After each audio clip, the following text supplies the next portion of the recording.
शुरुआत करते हैं पाश्चन बैक इफेक्ट से। पाश्चन बैक इफेक्ट,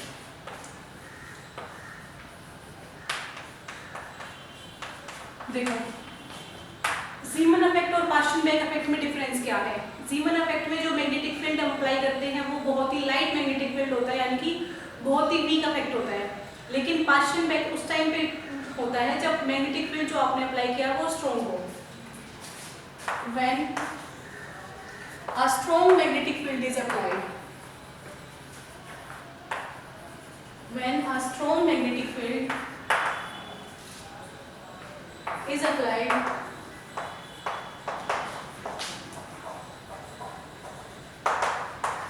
that अगर आपने जब पहले वीक मैग्नेटिक फील्ड अप्लाई किया था तो क्या देखा था कि जैसे कि मान लीजिए ये कोई इलेक्ट्रॉन है जो रिवॉल्व कर रहा है और आपने इसके ऊपर मैग्नेटिक फील्ड अप्लाई कर दिया। मैग्नेटिक फील्ड आपने अप्लाई किया तो ये जो इलेक्ट्रॉन है इसका जो जे कंपोनेंट है, यानी कि इसका टोटल मैग्नेटिक मोमेंट जो है, टोटल मैग्नेटिक मोमेंटम वो इस बी के अराउंड प्रिसिजन करता था, बी के अराउंड घूमता था। जैसे मान लीजिए जे कैसे प्रिसाइज करेगा इसका, इस तरह से, ये क्या था इसका जे कंपोनेंट, इसका टोटल मैग्नेटिक मोमेंट। लेकिन ये कंडीशन उस टाइम थी जब बी की वैल्यू बहुत कम है। अगर आपने स्ट्रॉन्ग मैग्नेटिक फील्ड अप्लाई किया है तो जे जो है वो एल और एस कंपोनेंट में टूट जाएगा, यानी कि उसका इनर जो मैग्नेटिक कंपोनेंट है उसमें टूट जाएगा। When a strong magnetic field is applied, then J total magnetic moment splits into L and S component, तो वो अपने L और S कंपोनेंट में टूट जाएगा। अब मैग्नेटिक फील्ड अप्लाई करने के बाद केवल J प्रिसाइज नहीं करेगा बी के अराउंड, L और S अलग अलग प्रिसाइज करेंगे। जैसे मान लीजिए यहाँ लिखती हूँ मैं वीक मैग्नेटिक फील्ड और एक तरफ लिखती हूँ आपका स्ट्रॉन्ग मैग्नेटिक फील्ड। दोनों में डिफरेंस समझो। ये जो इफेक्ट है ये किस टाइम होता है, जीमन इफेक्ट बोलते हैं इसको, जब ये सिचुएशन होती है। और जब वीक की जगह स्ट्रॉन्ग लगाते हैं तो उसको बोलते हैं पाश्चन बैक इफेक्ट।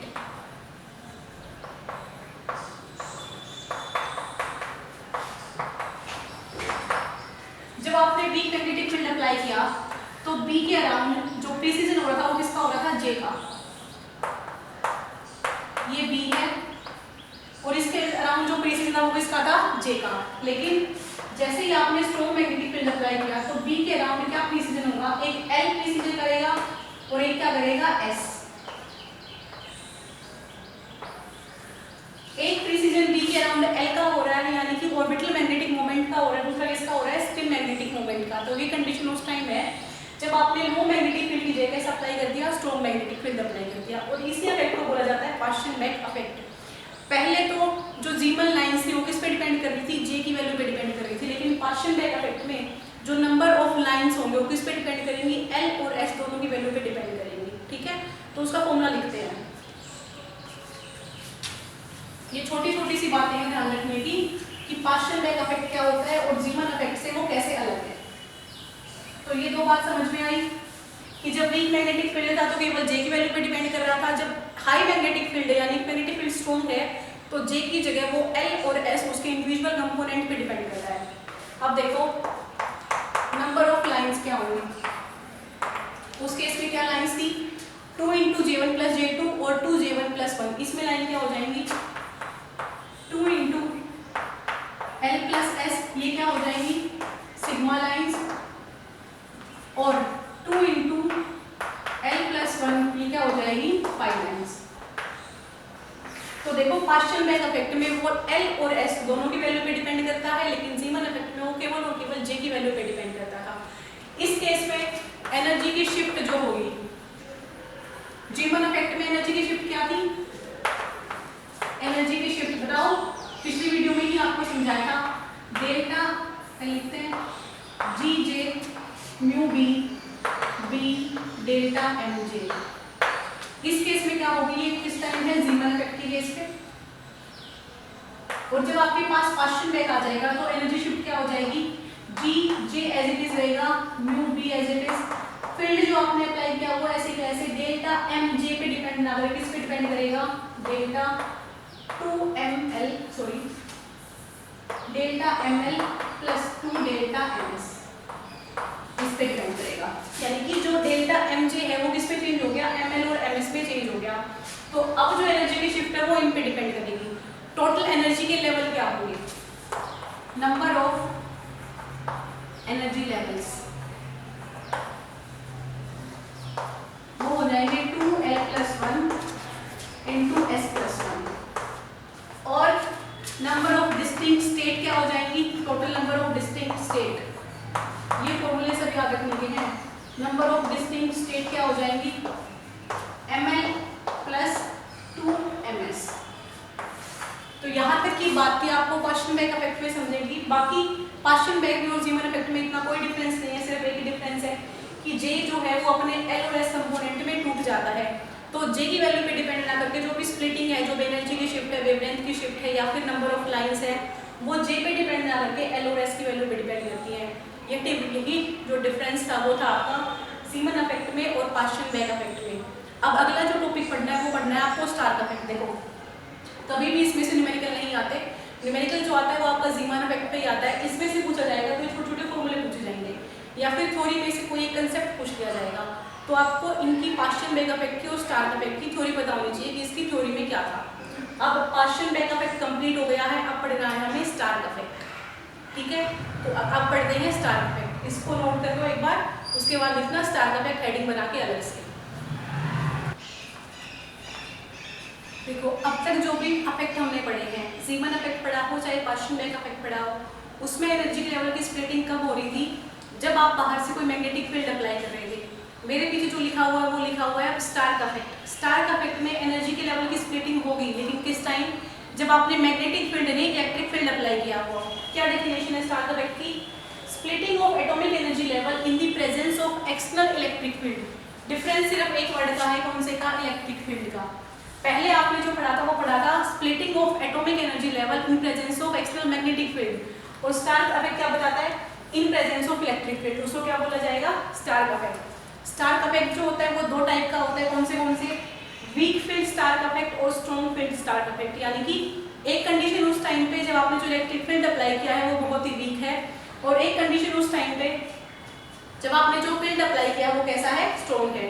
वीक फील्ड जब अप्लाई करेंगे तो उसको बोलेंगे लीनियर फील्ड। जैसे कि मैं लिखा हुआ है वीक फील्ड इलेक्ट्रिक, तो उसको क्या बोला जाएगा, लीनियर स्टार्क इफेक्ट। यानी कि इसमें जो एनर्जी के लेवल की स्प्लिटिंग होगी वो कैसी होगी, लीनियर। फॉर एग्जांपल जैसे आप एक लीनियर का ग्राफ बनाते हैं, कैसे बनाते हैं, ये आपकी एक्स एक्सिस है, ये आपकी वाई एक्सिस है। एक और बात, कभी भी एक्सिस इस तरह से नहीं बनती, एक्सिस ऐसे बनाना गलत होता है, हमेशा इसको क्रॉस किया जाता है। तो मान लीजिए ये आपकी एक्स एक्सिस है, ये आपकी वाई एक्सिस है, और इसका लीनियर ग्राफ कैसे बनेगा, जब x के अकॉर्डिंग जो वैल्यू है, मान लीजिए यहाँ पे आपने इलेक्ट्रिक फील्ड अप्लाई किया रखा है कोई भी, और इस तरह पे क्या हो रहा है, एनर्जी के लेवल की स्प्लिटिंग हो रही है, इस तरफ आपकी एनर्जी है। तो जैसे जैसे आप इलेक्ट्रिक फील्ड की वैल्यू बढ़ाते हैं वैसे वैसे उसकी एनर्जी की वैल्यू इंक्रीज होती है। तो ग्राफ कैसे बढ़ेगा, लीनियरली, इसी को बोला जाता है लीनियर ग्राफ। और ये लीनियर ग्राफ किस टाइम वैलिड है, जब आपने स्टार्क इफेक्ट यानी कि जो इलेक्ट्रिक फील्ड अप्लाई किया है वो बहुत ही वीक फील्ड है। जब आप उस वीक फील्ड की जगह पहले आपने मान लीजिए अप्लाई किया था 100 यूनिट आपने अप्लाई करी इलेक्ट्रिक फील्ड की, लेकिन जैसे जैसे आप इलेक्ट्रिक फील्ड की वैल्यू बढ़ाते जाओगे वैसे वैसे जो स्टार्क इफेक्ट है वो लीनियर ना हो, क्वाड्रेटिक हो जाएगा। यानी कि उसकी पावर क्या हो जाएगी, डबल। पहले आपकी जो वैल्यू थी वो आ रही थी लीनियरली, लेकिन अब उसका ग्राफ कैसा बनेगा, क्वाड्रेटिक। क्वाड्रेटिक का मतलब जैसे कि पहले जो वैल्यू थी वो डिपेंड कर रही थी x पे, अब जो वैल्यू डिपेंड करेगी वो करेगी x की पावर 2 पे। तो पहले जो फील्ड आपने अप्लाई किया था वो था वीक इलेक्ट्रिक फील्ड, उसको बोला जाता है लीनियर स्टार्क इफेक्ट। लेकिन बाद में जो आपने फील्ड अप्लाई किया वो किया स्ट्रॉन्ग इलेक्ट्रिक फील्ड, उसको बोला जाता है क्वाड्रेटिक स्टार्क इफेक्ट। यानी कि अब जो एनर्जी के लेवल की स्प्लिटिंग होगी वो लीनियरली ना होगी, क्वाड्रेटिक फॉर्म में होगी। अब जो उसका ग्राफ बनेगा वो भी क्वाड्रेटिक कर्व शो करेगा, लीनियर कर्व शो नहीं करेगा। नीचे देखो मैंने लिखा हुआ है delta E equal to E1 in presence of electric field. Energy की जो स्प्लिटिंग है वो वो इलेक्ट्रिक फील्ड की 1 पावर पे डिपेंड कर रही है, यानी कि उसके लीनियरली वेरी कर रही है। अगर आप इसको स्ट्रॉन्ग फील्ड में देखेंगे तो कैसे वेरी करेगी, ये delta E equal to E की पावर 2, ये क्वाड्रेटिकली उस पर डिपेंड करेगी। ये किस में होगा, वीक फील्ड में, ये किस में होगा, स्ट्रॉन्ग फील्ड में।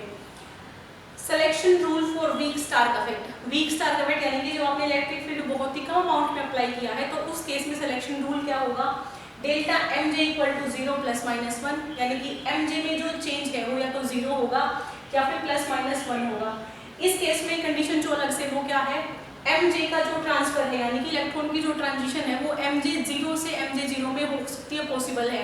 जीवन इफेक्ट में और पार्शियल बैक इफेक्ट में एम जे का ट्रांजिशन यानी कि इलेक्ट्रॉन का transition M J equal to 0 से 0 में पॉसिबल नहीं था, ये कंडीशन सेटिस्फाई नहीं होती थी, लेकिन इस केस में कंडीशन सेटिस्फाई हो रही है। ये डिफरेंस है स्टार्क इफेक्ट में और किस पे, पार्शियल बैक इफेक्ट या फिर जीवन इफेक्ट में।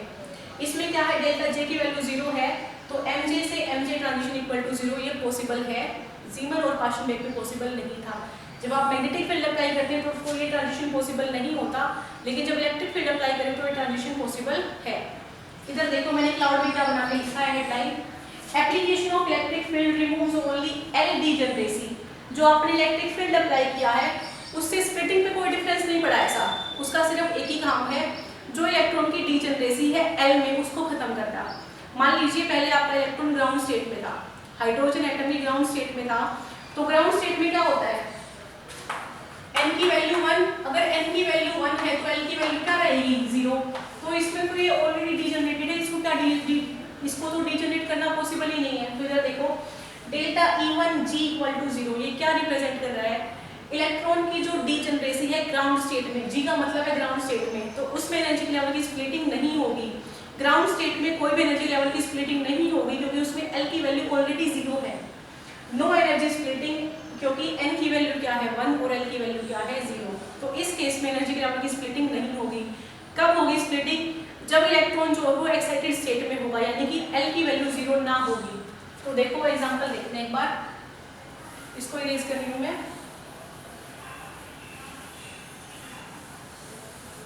ये देखो पहले ये लिख लो डेल्टा E1 किसमें, ग्राउंड स्टेट में क्या होगा 0, क्योंकि ये ग्राउंड स्टेट है, इसमें n की वैल्यू क्या है 1 और l की वैल्यू क्या है 0, तो कोई भी डीजनरेसी और फर्दर पॉसिबल नहीं है, कोई भी स्प्लिटिंग नहीं होगी। लेकिन अगर इसी को हम एक्साइटेड स्टेट में देखें, और ये कंडीशन किसके लिए, हाइड्रोजन एटम के लिए, तो उसमें एनर्जी की स्प्लिटिंग होगी वो होगी प्लस माइनस 3 AE0, AE0, जिसमें A क्या है बोहर रेडियस, E क्या है इलेक्ट्रॉन के ऊपर चार्ज, E0 क्या है जो इलेक्ट्रिक फील्ड आपने अप्लाई किया है, अप्लाई इलेक्ट्रिक फील्ड।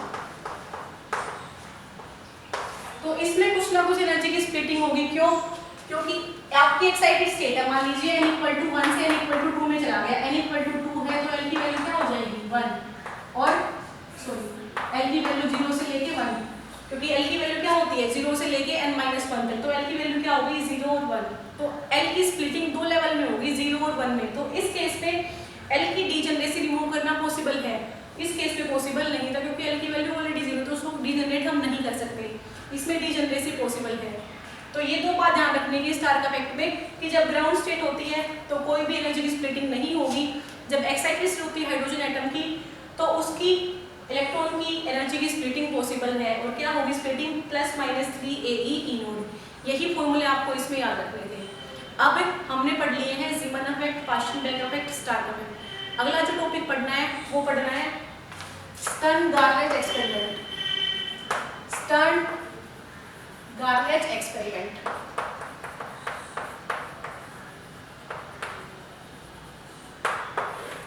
इसका थोड़ा सा हिंट मैं आपको दे दूंगी इसी वीडियो में, अगले वीडियो में करेंगे स्टर्न गार्लेट का एक्सपेरिमेंट, कि ये एक्सपेरिमेंट किसने कैसे परफॉर्म किया था। ये एक्सपेरिमेंट गार्लेट नाम के साइंटिस्ट ने परफॉर्म किया था और सिल्वर एटम्स के ऊपर परफॉर्म किया था, कि जब हीटेड यानी कि सिल्वर के एटम्स को जब हीट करके एक नॉन यूनिफॉर्म मैग्नेटिक फील्ड में रखते हो, मैंने लाइन बोली ध्यान से सुनो, यूनिफॉर्म नहीं नॉन यूनिफॉर्म मैग्नेटिक फील्ड, जब हीटेड सिल्वर एटम्स को नॉन यूनिफॉर्म मैग्नेटिक फील्ड में रखा जाता है तो वो स्क्रीन पे कैसे शो करते हैं। मान लीजिए एक छोटा सा डायग्राम एक बार देख लो ताकि आपको इसका बेस बन जाए, अगली वीडियो में समझने में आसानी रहेगी। मान लीजिए ये आपके पास यहाँ से हीटेड सिल्वर एटम्स की बीम आ रही है, हीटेड सिल्वर के एटम्स की बीम है कोई, इस तरफ आपने जो अप्लाई कर रखा है वो non uniform magnetic field apply कर दिया आपने बीच में, और उस नॉन यूनिफॉर्म मैग्नेटिक फील्ड में से आप इस गर्म किए हुए सिल्वर के एटम को पास करवा रहे हो। यहाँ पे कोई स्क्रीन लगी हुई है, तो ये जो बीम दिखाई देगी उसकी एनर्जी की स्प्लिटिंग एक बार इस पॉइंट पे दिखेगी, एक बार इस पॉइंट पे, केवल दो ही पॉइंट पे एनर्जी जो होगा स्प्लिट होगी। और किस वजह से होगी? क्योंकि ये जो हीटेड सिल्वर एटम्स आ रहे हैं इसके ऊपर नॉन यूनिफॉर्म मैग्नेटिक फील्ड एक फोर्स लगा रहा है, एक टॉर्क लगा रहा है। टॉर्क तो चाहे यूनिफॉर्म हो चाहे नॉन यूनिफॉर्म मैग्नेटिक फील्ड हो, दोनों ही लगाएंगे, लेकिन फोर्स केवल नॉन यूनिफॉर्म मैग्नेटिक फील्ड लगाएगा। इसीलिए यहाँ पे नॉन यूनिफॉर्म फील्ड को यूज किया गया है, यूनिफॉर्म फील्ड को यूज नहीं किया गया। तो स्टर्न-गार्लिच एक्सपेरिमेंट में आपको यही पढ़ना है। यहाँ तक की बात क्लियर हो गई। अब अगली वीडियो में पढ़ेंगे स्टर्न-गार्लिच एक्सपेरिमेंट। तब तक के लिए जो 4 घंटे आपको करवाए गए उनको पढ़िए ध्यान से, वो समझने की कोशिश कीजिए। बस 5 या 6 वीडियो में मेरी, या फिर मैक्सिमम आप 7 वीडियो लगा लीजिए। अगली 7 वीडियोस में आपका एटॉमिक एंड मॉलिक्यूलर का सिलेबस खत्म हो जाएगा। उसके बाद हम कोई नई टॉपिक या फिर नई थ्योरी यूज किया करेंगे। 7 वीडियो में आपका एटॉमिक एंड मॉलिक्यूलर कंप्लीट है। गेट या नेट में कोई भी क्वेश्चन आ जाए, अगर आपने ये वीडियोस ध्यान से देखी हैं, ये 25 या 26 जो भी वीडियो बनेगी, अगर आपने ये ध्यान से देखी हैं तो कोई भी ऐसा न्यूमेरिकल या टॉपिक नहीं होगा जिसमें से आप क्वेश्चन ना अटेम्प्ट कर पाए। ठीक है, तो इन वीडियोस को ध्यान से देखते रहिए। Thank you so much.